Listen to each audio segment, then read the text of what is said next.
Voilà, bonjour à chacun, bonjour à tous. Est-ce que tout le monde va bien? On ne dirait pas. Ça va bien de ce côté, vous levez votre main si ça va, alléluia. Que Dieu soit béni pour ces bienfaits qu'il nous accorde à ma gauche. Est-ce que tout le monde va bien? Vous levez votre main si c'est ainsi.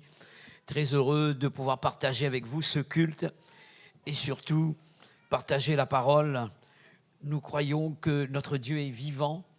Et la Bible parle de ces dieux devant lesquels nous étions prosternés autrefois et qui étaient des faux dieux, qui n'avaient pas de parole, qui ne parlaient pas, qui ont des yeux qui ne voient pas, des oreilles qui n'entendent pas.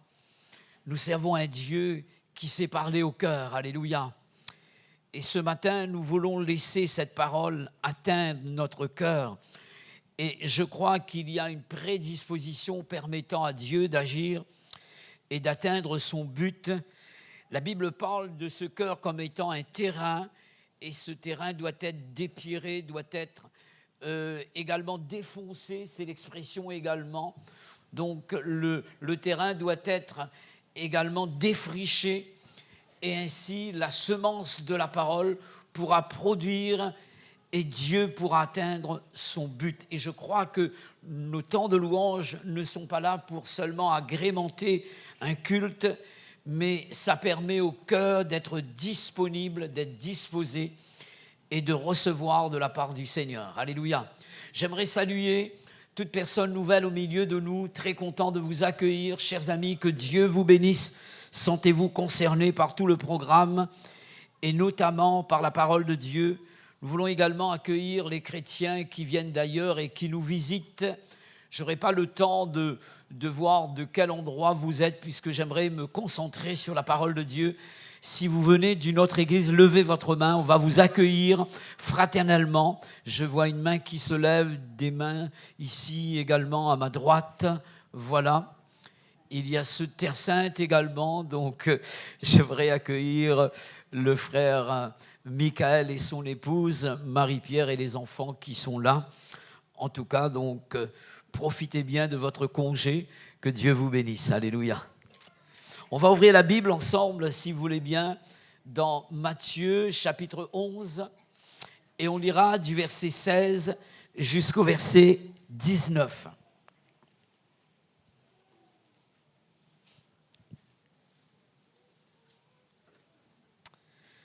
Je peux vous poser cette question. Est-ce que vous avez du temps pour le Seigneur? Oui ou non? Si quelqu'un n'a pas le temps, voici, je lui donne un conseil. Prenez le temps. Voilà. Alléluia. On va lire ensemble, si vous voulez bien. Chapitre 11 de Matthieu, versets 16 à 19. C'est Jésus qui s'exprime ici. À qui comparais-je cette génération? Elle ressemble à des enfants assis dans des places publiques et qui, s'adressant à d'autres enfants, disent « Nous avons joué de la flûte et vous n'avez pas dansé. Nous avons chanté des complaintes et vous ne vous êtes pas lamentés. Car Jean est venu, ne mangeant ni ne buvant. » Donc il est question de Jean-Baptiste. La pensée exprimée ici, c'est que Jean-Baptiste ne mangeait pas comme chacun d'entre nous. La Bible dit qu'il mangeait des sauterelles et aussi, donc, il se nourrissait de miel. D'accord? Voilà. Est-ce qu'il y a au milieu de nous des personnes qui mangent des sauterelles? Il y a des Jean-Baptiste au milieu de nous. Que Dieu soit béni. En tout cas, il ne mangeait pas comme les autres à l'époque. Et voici ce que la Bible dit. On va continuer. Il est parlé de Jean-Baptiste. Et c'est quelqu'un qui ne touchait pas une goutte d'alcool non plus. Et l'Esprit lui avait dit, et avait parlé à ses parents que l'enfant qui naîtra ne devait pas toucher une goutte d'alcool. Et c'était la situation. Voilà pourquoi Jésus s'exprime de cette manière. Et il est dit donc, Jean-Baptiste est venu ne mangeant ni ne buvant. Et ils disent, il a un démon. Et Jésus, parlant de lui-même, dit « Le Fils de l'homme est venu mangeant ». Donc cela veut dire que l'expression ici, la pensée, c'est que Jésus mangeait avec les publicains, il mangeait avec les personnes de mauvaise vie, il avait des relations avec cette catégorie de personnes, et Jésus buvait de temps en temps un peu de vin, voilà, d'accord ? Il est question de cela. Et la Bible dit ceci, concernant Jésus, les gens ont pu dire, c'est un mangeur et un buveur, un ami des publicains et des gens de mauvaise vie. Mais voici ce qui est dit ici. Mais la sagesse a été justifiée par ses œuvres. Amen. Par ses œuvres.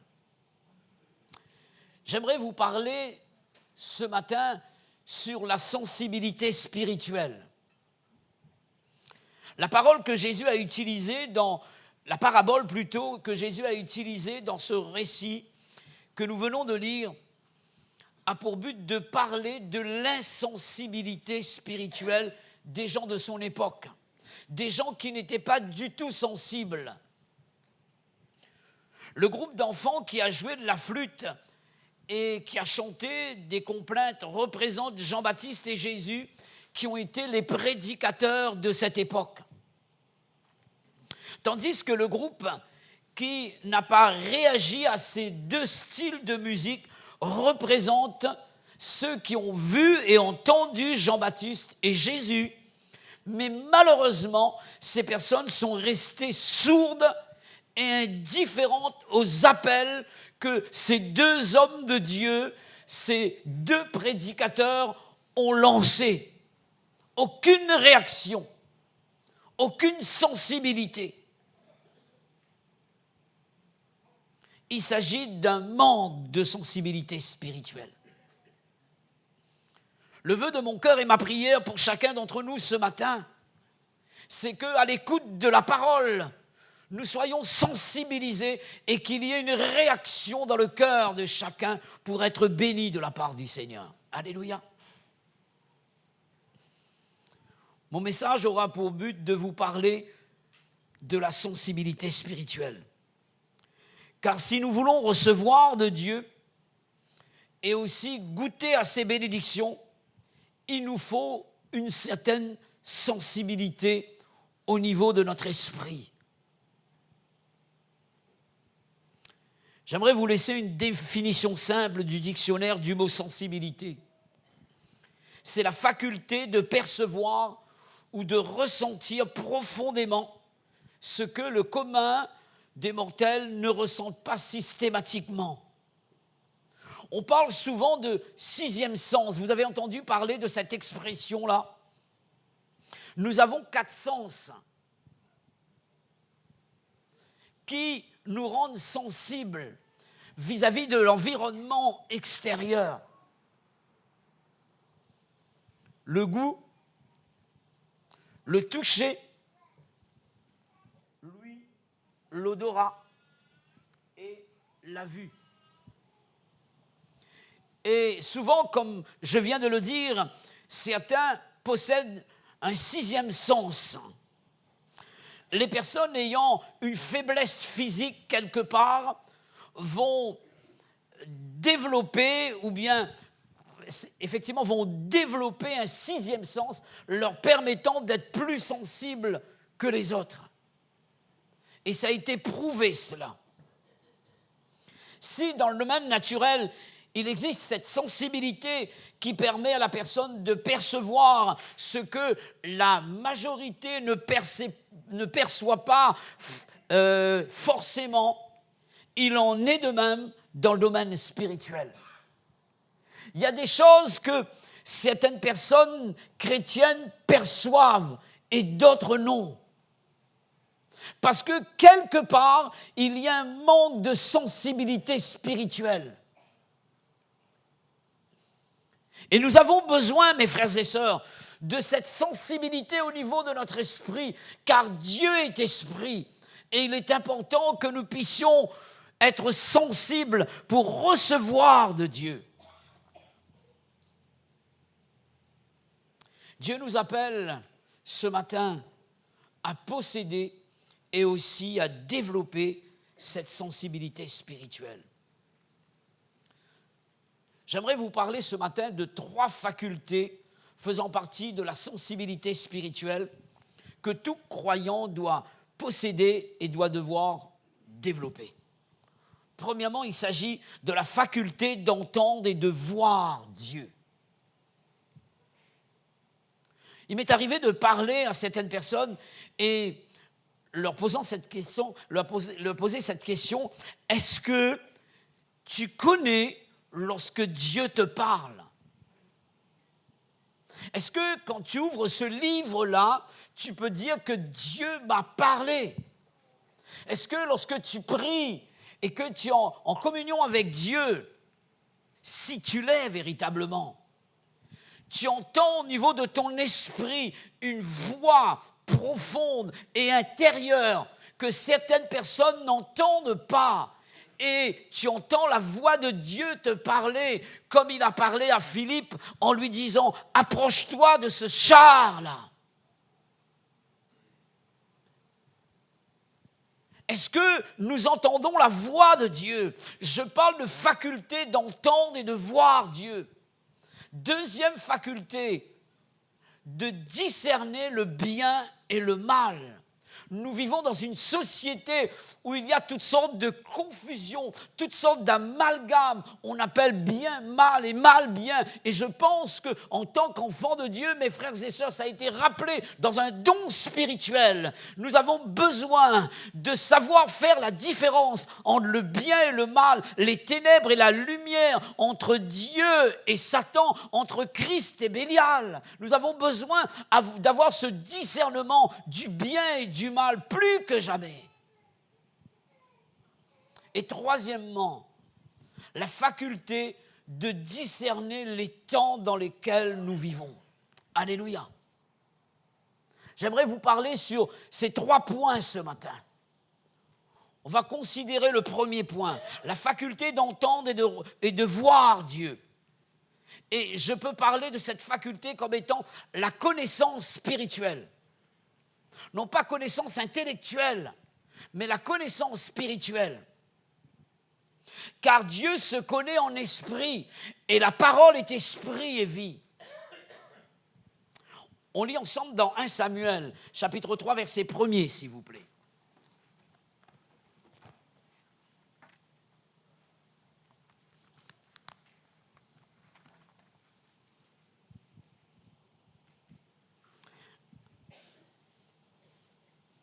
« 1 Samuel, chapitre 3, verset 1er. Le jeune Samuel était au service de l'Éternel devant Élie, c'est-à-dire le sacrificateur. La parole de l'Éternel était rare en ce temps-là, et les visions n'étaient pas fréquentes. Voici un constat. La parole de Dieu était rare en ce temps-là. Et les visions n'étaient pas fréquentes. Est-ce que Dieu ne parlait plus? Dieu a toujours parlé, mes frères et sœurs. Est-ce que Dieu ne voulait plus se révéler à son peuple? Dieu a toujours voulu se révéler à son peuple. Dieu ne veut pas se cacher. Et Dieu veut se révéler à nous, plus nous révéler ses plans parfaits, ses desseins bienveillants. Le gros problème ici ne venait pas du côté de celui qui parle, mais du côté de la réception. Il n'y avait plus de sensibilité. Et Dieu parlait, mais on ne l'entendait plus. Dieu agissait, mais on ne le voyait plus. Alors qu'Élie, le sacrificateur, et ses fils n'entendaient plus la voix de Dieu, alors qu'ils devaient entendre la voix de Dieu, mais ils n'entendaient plus la voix de Dieu, ils ne voyaient plus Dieu, plus de vision de la part de Dieu. La Bible dit ceci, le jeune Samuel, lui, il entendait Dieu lui parler et recevait les visions de Dieu, les révélations de Dieu. Est-ce que Dieu était un Dieu qui faisait exception de personne? Pas du tout. Mais il y avait un problème du côté de cette famille d'Élie. En 4 fois, Dieu va appeler Samuel. Samuel ne connaissait pas encore la voix de Dieu. Il n'était pas habitué, il n'avait jamais entendu Dieu s'exprimer. Et il n'était pas encore sensible à la voix de Dieu. Élie connaissait la voix de Dieu, mais il ne l'entendait plus. Et il donne un conseil à ce jeune Samuel. Et lui pensait, Samuel, que c'était Élie qui l'appelait. Vous êtes en train de dormir et quelqu'un dans la chambre vous appelle. Ça peut être votre épouse, ou bien les enfants vous appellent, ou bien les parents vous appellent. Vous vous levez une fois, vous vous levez 2 fois, vous vous levez 3 fois, et puis à un moment donné, vous dites non, c'en est trop, vous allez ne plus répondre à cet appel. Et je vois un cœur obéissant. Et il est là, il croit que c'est Élie qui l'appelle. Et à un moment donné, Élie réalise qu'il n'a pas appelé cette personne, ce jeune Samuel. Et il dira, mais certainement, c'est Dieu qui t'appelle. Et s'il t'appelle pour la 4e fois, alors que lui n'entendait plus la voix de Dieu, Élie en 4 fois entend la voix de Dieu, mes frères et sœurs. Et lui, c'est le silence radio. Et il dit, si encore une fois il t'appelle, voici ce que tu diras. Parle, ton serviteur écoute. Amen. Ton serviteur écoute. La parole de Dieu ne se faisait pas entendre à Samuel qu'une fois de temps en temps, mais continuellement. Dans le chapitre 3, verset 21, voici ce que la Bible dit. L'Éternel continuait à apparaître dans Silo, car l'Éternel se révélait à Samuel dans Silo par la parole de l'Éternel. Ce n'est pas de temps en temps. Dieu parlait continuellement au cœur de ce jeune enfant. Est-ce que Dieu te parle régulièrement? Pourquoi Dieu parlait-il à Samuel et il ne parlait plus à la famille d'Élie? En ce qui concerne la famille d'Élie, la Bible dit que les fils d'Élie prenaient les sacrifices qui devaient revenir à Dieu de plein droit et qui étaient amenés par le peuple. En fait, ils volaient les choses de Dieu. Ils volaient les choses de Dieu. Il y a des choses qui devaient revenir à Dieu. Est-ce que parfois nous ne voulons pas les choses de Dieu? Est-ce que nous ne voulons pas le temps de Dieu? Est-ce que nous ne voulons pas l'offrande de Dieu? Moi, je me pose la question. Pourquoi Dieu ne nous parle plus parfois?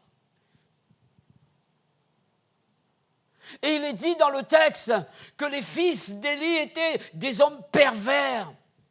Et il couchait avec des femmes dans le sanctuaire, dans la tente d'assignation, là où Dieu y était.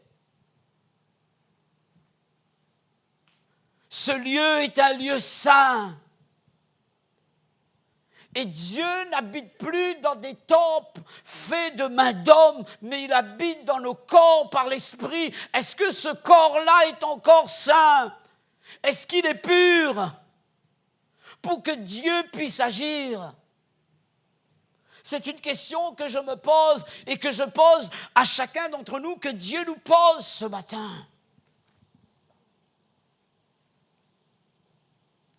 Pourquoi Dieu parlait-il à Samuel? La Bible dit ceci, que Samuel dormait dans le temple. Et il dormait près de l'arche de l'Alliance, là où Dieu se révélait. Ça me fait penser un peu à Jean qui dormait près du cœur de Jésus. Et je comprends que c'est Jean qui reçoit les pensées cachées dans le cœur de Jésus et on lui demande à Jésus, c'est qui est la personne qui doit te livrer. Cette révélation était accordée à Jean parce que son cœur était tout près du cœur du Seigneur Jésus. Et il entend le battement du cœur et les révélations du cœur de Dieu. Alléluia. C'est lui qui a écrit l'Apocalypse, la révélation des choses que les autres n'ont pas vues. Parce que tout simplement, son cœur était tout près du cœur de Dieu. C'est exactement la même chose pour Samuel. Son cœur, il était près de l'arche de l'Alliance. Il dormait près de l'arche et Dieu se révèle à lui. Alléluia. Pourquoi est-il question de Samuel? Parce que son cœur est sensible et il se tient dans la présence de Dieu et il dit, parle, ton serviteur écoute. Je suis prêt, Dieu donne la parole, se révèle à ceux qui l'écoutent, qui veulent obéir à sa parole. Si tu ne reçois pas de Dieu, tu dois te poser la question, est-ce que tu es prêt à écouter, à obéir ce que Dieu te demande dans sa parole? Je parle de sensibilité spirituelle. Et nous avons besoin d'être sensibles à la voix de Dieu. Alléluia. À la voix de Dieu. Que Dieu nous aide, mes frères et sœurs, à nous tenir régulièrement dans sa présence. La Bible parle de Samuel qui grandissait. L'Éternel était avec lui et il ne laissait tomber aucune parole qui sortait de la bouche de Dieu. Mes frères et sœurs, la capacité d'entendre et de voir de Dieu dépendra de notre vie si elle est sanctifiée, de notre proximité avec Dieu, de notre temps passé avec lui, de l'amour que nous aurons pour sa parole et de ce que nous allons faire de cette parole. Alléluia. Combien de temps prends-tu pour ce livre-là? Méditez sur le psaume 119. Et vous allez comprendre la valeur et la richesse de la parole de Dieu. Alléluia. Parfois, on veut entendre Dieu sans ouvrir ce livre. C'est impossible. On veut entendre Dieu sans prier. C'est impossible. On veut entendre Dieu sans être rempli de l'Esprit de Dieu. C'est impossible. Je laisse quelques conditions pour vivre cette sensibilité spirituelle afin d'entendre la voix de Dieu. Alléluia. J'aimerais vous parler de la deuxième faculté faisant partie de la sensibilité spirituelle. Faculté de discerner le bien et le mal. Tout à l'heure, je vous ai parlé de la connaissance spirituelle. J'aimerais vous parler de la conscience spirituelle. La conscience fait partie de notre esprit. Le rôle de notre conscience, c'est un élément de notre esprit nous permettant de discerner le bien et le mal. Et aussi, la conscience est étroitement liée à la connaissance. C'est pourquoi j'ai présenté la connaissance d'abord.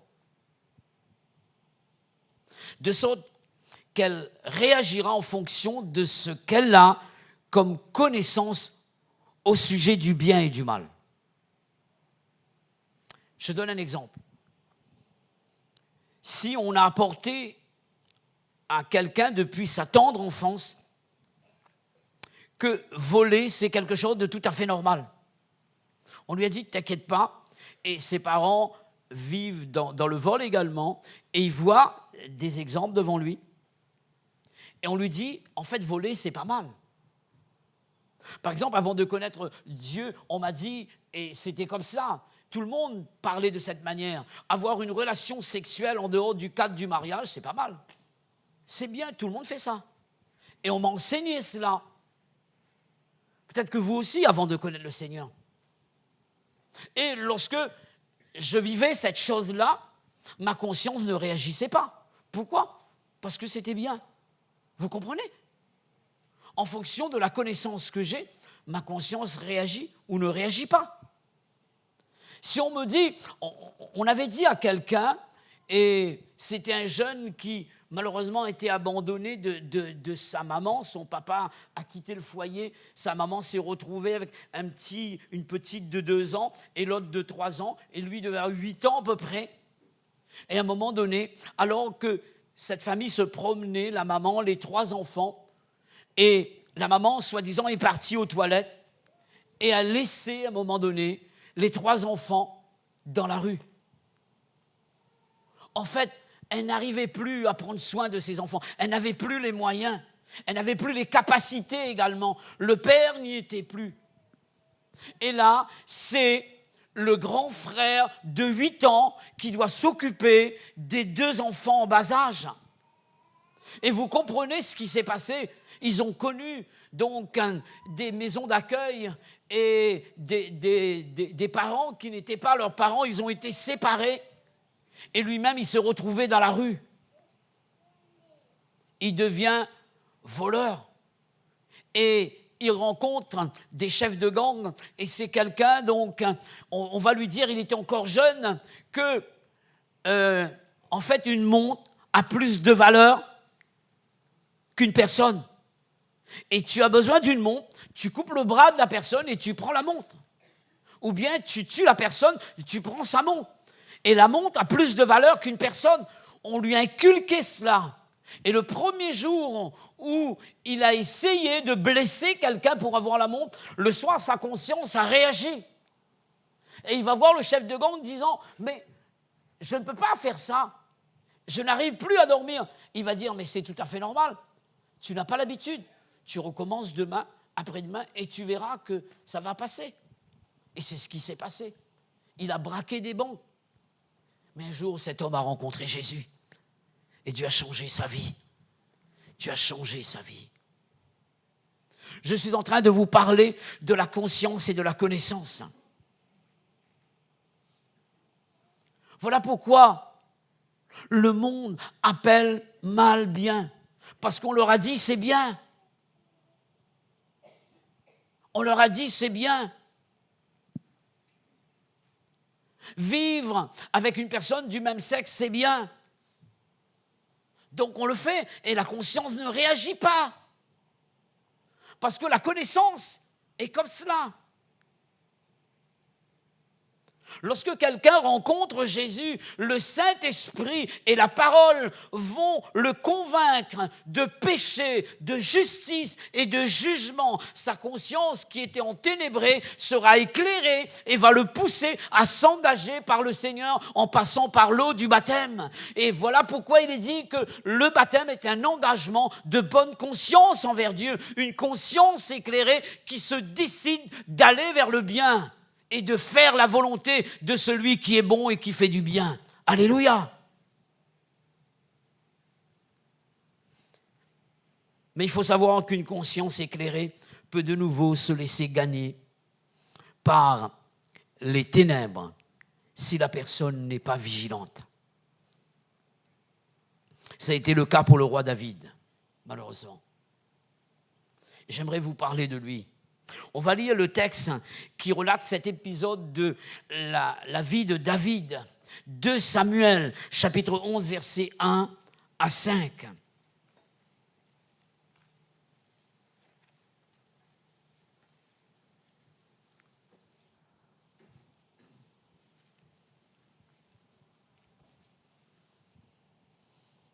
L'année suivante, au temps où les rois se mettaient en campagne, quelqu'un avait interprété ce verset de cette manière et aller à la campagne pour pique-niquer. Non, c'est pas ça. Se mettre en campagne, il est question de campagne militaire, là, d'accord ? Il est question de manœuvre, il est question de combat. Je continue. David envoya Joab avec ses serviteurs et tout Israël pour détruire les fils d'Ammon, donc pour se rendre au combat, pour aller faire la guerre, pour assiéger Rabat. Mais David resta à Jérusalem. Un soir, David se leva de sa couche et comme il se promenait sur le toit de la maison royale, il aperçut de là une femme qui se baignait et qui était très belle de figure. David demanda qui était cette femme. On lui dit, n'est-ce pas Bathsheba, fille d'Éliam, femme d'Uri, le Héthien? Elle avait un mari. Et David envoya des gens pour la chercher. Elle vint vers lui et il coucha avec la femme de Uri. Après s'être purifié de sa souillure, il a dit se purifier, se laver, être propre et dire bon c'est terminé, personne n'a vu ni connu. Il retourna dans sa maison, mais il y a un petit bémol ici. Cette femme devint enceinte. Donc, je ne peux pas cacher cela. Ça va se voir.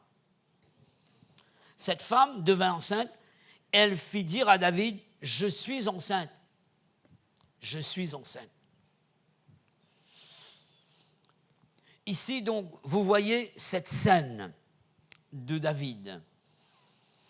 Et je me pose la question ici, donc,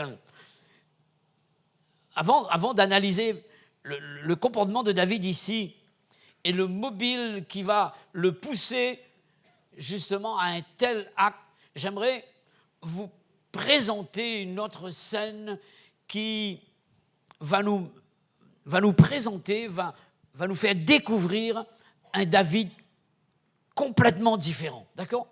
On va lire ensemble dans 1 Samuel, chapitre 24, versets 1 à 8. Je regarde l'heure. 1 Samuel, chapitre 24, versets 1 à 8. On va essayer de lire assez rapidement. De là, David monta vers les lieux forts d'En-Gedi, où il demeura. Lorsque Saül fut revenu de la poursuite des Philistins, on vint lui dire, voici, David est dans le désert d'En-Gedi. Saül prit 3000 hommes d'élite sur tout Israël. Il alla chercher David et ses gens jusque sur les rochers des boucs sauvages. Il arriva à des parcs des brebis qui étaient près du chemin. Et là se trouvait une caverne et il entra pour se couvrir les pieds. David et ses gens étaient au fond de la caverne.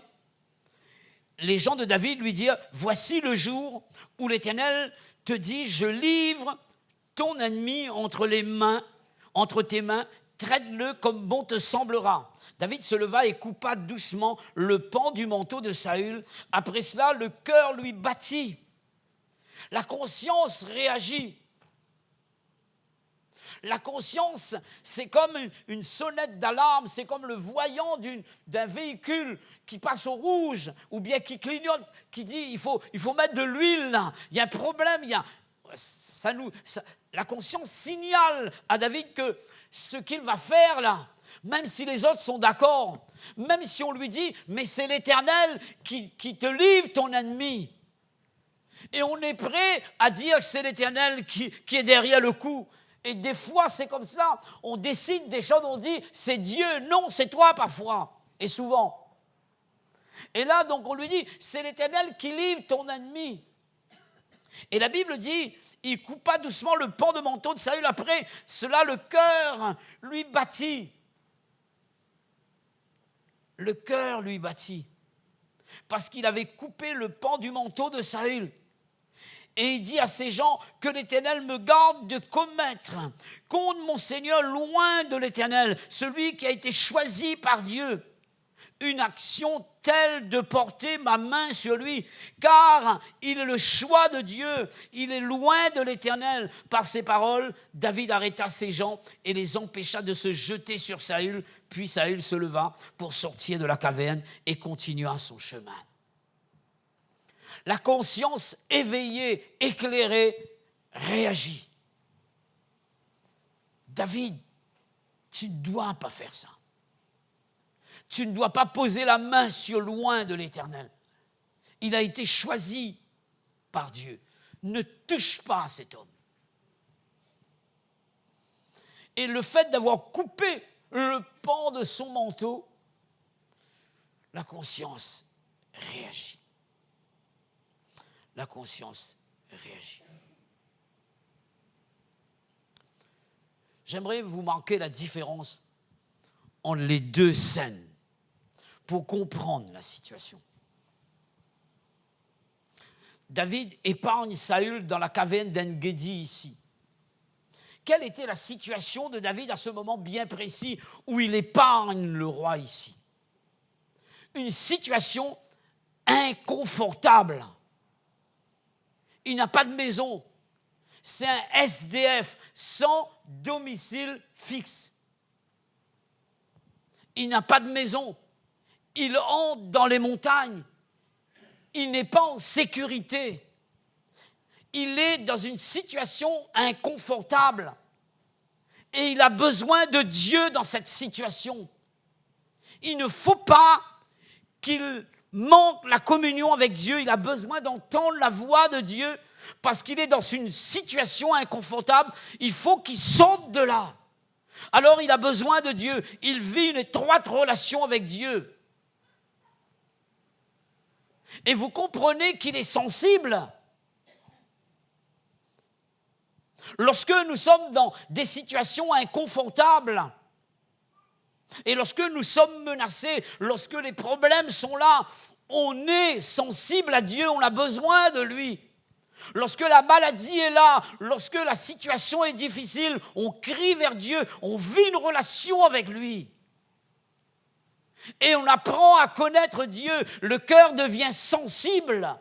On arrive à discerner le bien et le mal pour nous permettre de comprendre quelle est la volonté de Dieu afin de vivre ses plans. Et là, en ce qui concerne cette situation de Bathsheba, la Bible dit qu'il était dans le palais royal. Vous comprenez? Confortable, maison à étage, dominant sur le quartier résidentiel. Et il voit tout ce qui se passe autour de lui. Et là, ce jour-là, qu'est-ce qu'il décide? Et il y a eu un rendez-vous de Dieu qui a été fixé au préalable. C'était d'être au combat avec l'Église dans la prière. Il n'était pas là. Il a pris un confort spirituel, entre guillemets.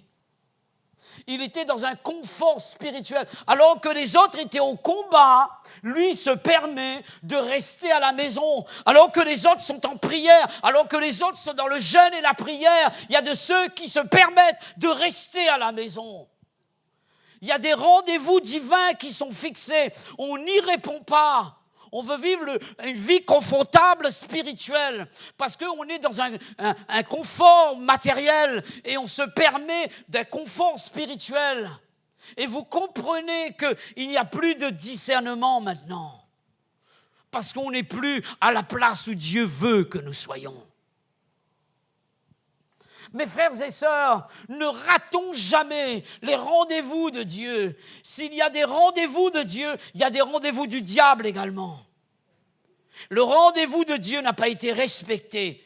Et là, il s'incline devant le rendez-vous du diable. Comment ça se fait qu'à ce moment bien précis, à ce jour-là où il se trouve sur la terrasse, cette femme en face est en train de se baigner? Ça vient d'où ça? Qui a manigancé ces manœuvres-là? Derrière, il y a l'ennemi. Derrière, il y a l'ennemi. Et l'insensibilité spirituelle vient d'un confort matériel et il n'a pas été vigilant et il se permet un confort spirituel. L'ennemi ne se repose pas. On peut se reposer physiquement, mais spirituellement, on ne se repose pas. On a besoin toujours d'être sur le qui-vive spirituellement parlant et toujours être prêt et se tenir au combat tous les jours. Alléluia. Que Dieu nous aide, mes frères et sœurs. David est allé loin dans son comportement. Non seulement qu'il a péché contre la femme d'Uri, Et sachant qu'elle est enceinte, qu'est-ce qu'il veut faire? Il veut faire porter le chapeau à Uri. Je vais appeler Uri, je vais lui dire, viens chez toi, couche avec ta femme. Et voilà, donc, et s'il l'avait fait, donc le problème est réglé. L'ennemi est fin, hein. Le problème est réglé. C'est ton enfant, quoi, Uri. Ça n'a pas marché. Dieu n'a pas voulu. Uri n'est pas rentré chez lui, il a insisté, il a saoulé Uri pour qu'il rentre et qu'il couche. Il dit non, les autres sont à la guerre. Il donne une leçon à David. Les autres sont à la guerre et moi, je coucherai avec ma femme. Pas du tout. Mais il ne sait pas que l'autre l'a fait. Et il est en train de donner une leçon à l'autre, sans qu'il comprenne. Mais David ne réagit pas. Et là, qu'est-ce qu'il décide? Ça n'a pas marché. Je vais trouver autre chose. Il va préparer un autre plan machiavélique. En fait, voilà ce que je vais faire. Je vais demander à Joab de mettre Uri à la tête d'une équipe où on demande un chef d'armée de façon qu'il se fasse battre par l'ennemi. En fait, il est en train, ici, de préméditer un meurtre. Il en est le responsable. Il en est le responsable. Et c'est ce qu'il a fait, malheureusement. Lorsque la chose est faite, il se dit que le problème est réglé. Alors il joue le roi compatissant. Il appelle la femme d'Uri et devant tout le monde, c'est un roi excellent. Il va nourrir la veuve, prendre soin d'une veuve. Vous comprenez? Et là, il y a quelqu'un qui arrive. C'est Nathan.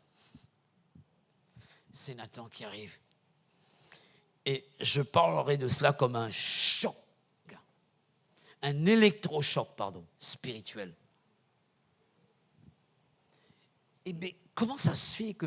Et là, par une sorte de parabole, il va dire à David, tu sais, c'est que il y a quelqu'un qui n'avait qu'une seule brebis et quelqu'un est arrivé chez lui. En fait, quelqu'un qui avait plusieurs brebis et l'autre n'avait qu'une seule brebis et quelqu'un est arrivé chez lui alors qu'il avait plusieurs brebis à sa disposition. Il est allé prendre la brebis de la personne, du propriétaire qui n'avait qu'une seule brebis pour la prêter, pour donner à ses invités. Et qu'est-ce qu'il était en train de dire à David, là, en parabole? En fait, tu as plusieurs brebis à ta disposition. Il avait plusieurs femmes, David. Et maintenant, qu'est-ce que tu as fait?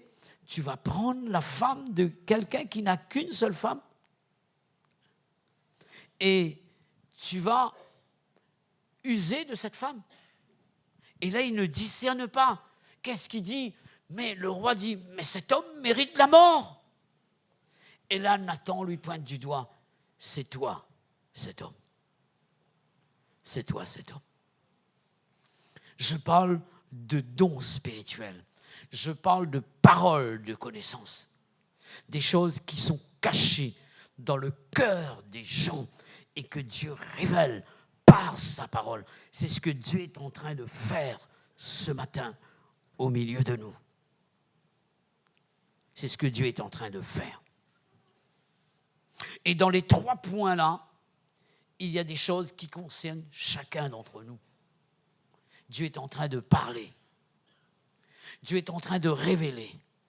Dieu est en train de mettre en relief les choses cachées dans les cœurs ce matin. Parce que Dieu veut nous bénir, mes frères et sœurs. Dieu veut nous bénir. Que Dieu nous aide à pouvoir prendre le temps pour lui et ne pas nous laisser gagner par un confort spirituel et nous permettant de prendre nos aises lorsque les autres sont en combat. Je termine. Troisième faculté faisant partie de la sensibilité spirituelle, savoir la faculté de discerner les temps. Et je vais lire cette partie de la Bible dans 1 Chronique chapitre 12. 1 Chronique chapitre 12 verset 32.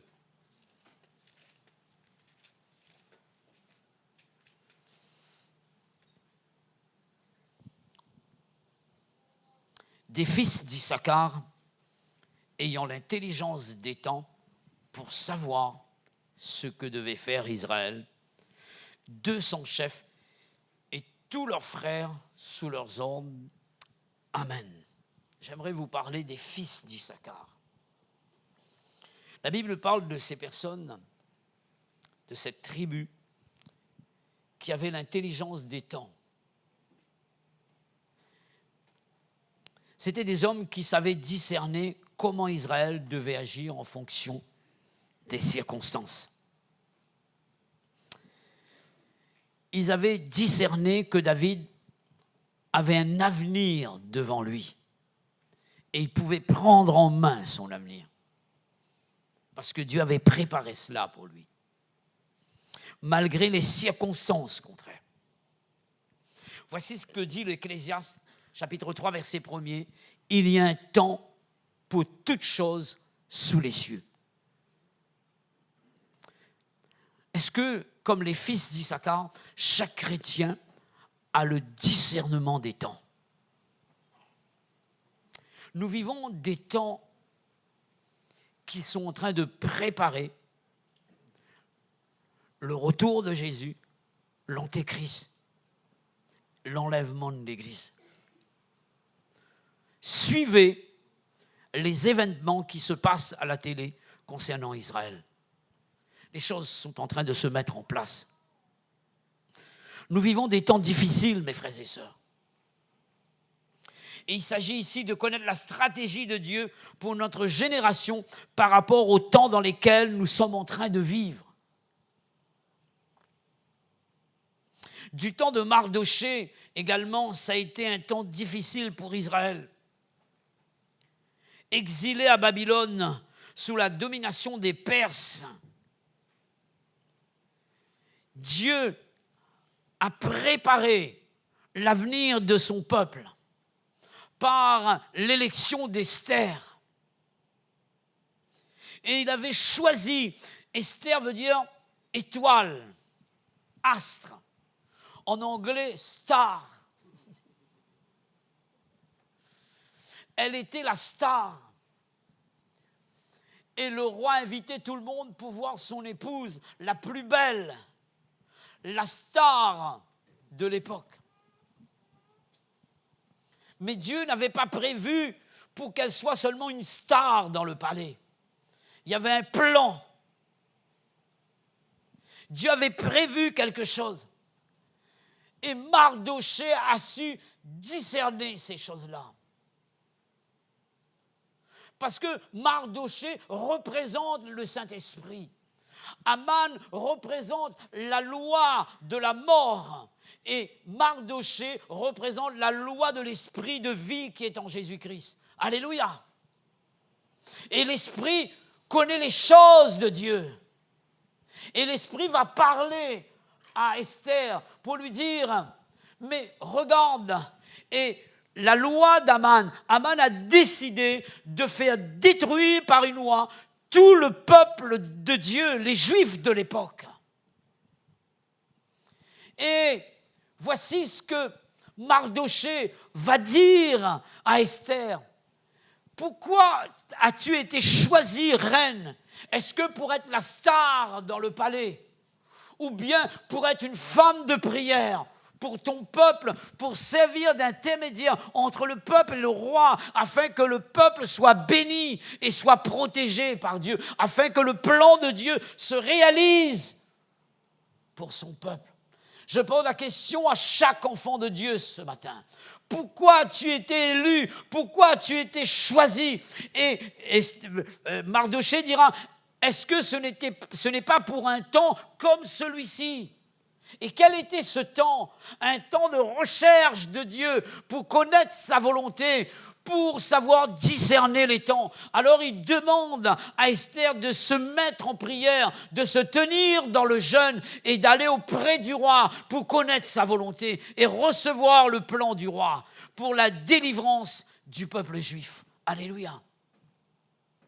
Mes frères et sœurs, Dieu appelle l'Église plus que jamais dans le jeûne et dans la prière pour savoir discerner les temps afin d'épargner ceux qui vont périr et de permettre que le plan de Dieu se réalise. Alléluia! Il a besoin d'une équipe qui se tienne dans le jeûne et dans la prière. Est-ce que ce n'est pas pour des temps comme cela que Dieu t'a choisi? Savoir discerner les temps pour permettre au plan de Dieu de se réaliser. Il y a de ceux qui travaillent avec des méthodes anciennes, des stratégies anciennes. Nous avons besoin de nouvelles stratégies par rapport à cette génération moderne. Josué n'avait pas la même stratégie que Moïse. Si on avait donné à Josué les mêmes stratégies que Moïse, ça ne collait pas. Parce que Moïse a vécu dans le désert. Le contexte était différent. Et il n'y avait pas de guerre à mener. J'en ai parlé récemment. La guerre a été menée quand Josué est arrivé pour conquérir Canaan. Et là, il fallait une nouvelle stratégie. Parce que le contexte était différent. Parfois, on veut adopter la stratégie d'il y a quelques années de cela pour les jeunes d'aujourd'hui. Ce n'est pas possible. Dieu est un grand stratège et il connaît comment agir. Parfois, on n'aime pas certains styles de musique, ça nous dérange, le rap. Mais pour le jeune, c'est son style de musique. Ce n'est pas la forme qui compte, mais le fond. Le fond, c'est la parole. La forme, c'est le contenant, c'est le contenu qui compte. Alléluia. Et nous avons besoin de comprendre cela afin que les gens soient bénis et que l'Église soit bénie, les jeunes soient bénis. Que Dieu relève le défi avec une équipe qui a une vision, une stratégie venant de Dieu pour la génération moderne, parce que ce sont des hommes qui se sont tenus dans la présence de Dieu et qui ont le discernement des temps. Voulez-vous recueillir avec moi? On bénit Dieu.